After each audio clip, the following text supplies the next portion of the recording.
د کلک هوډ پایله ده چې د ژوند په ډیرو چارو یې برلاسي کړی. په دې پوړیو پورته کېده ورته اسانه دي ځکه له ډیرو لوړو ژورو بریالی راوتلی. اجمل معلولیت د نورو د اوږو بار نه ګڼي خو وایي هڅې لازمي دي.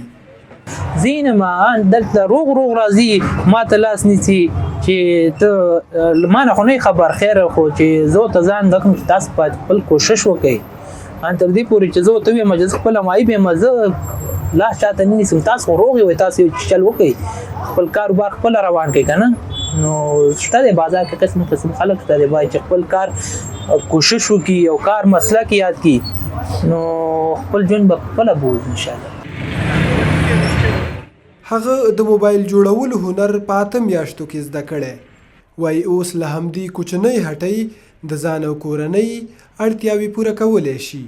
اوس خپل کار مخ ته وړم ښه دی راسره یو 2-3 شاګردان مې فارغ کړل او اوس فلحال زما کار ښه دی شکر لرم. خپل 2 اولادونه لرم او فلحال شی دلته دکانداري کېږي ته کورنۍ روان ژوند په روان دی انشاءالله بل چاته محتاج نه یو خپل اړتیا خپله پوره کوو انشاءالله.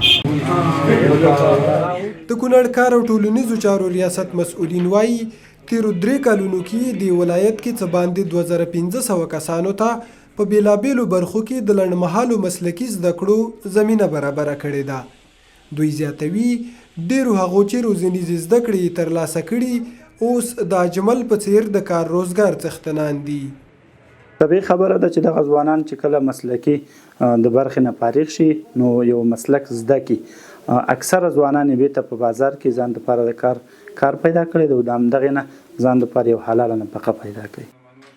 د کار او ټولنیزو چارو ریاست مسؤلینو په خبره د یو شمېر نادولتي بنسټونو په همکارۍ یې هڅې پیل کړي څو دغه ولایت کې معلولو او بېروزګاره ځوانانو ته د لنډمهاله حرفوي زده کړو ترڅنګ کاري فرصتونه هم رامنځته کړي.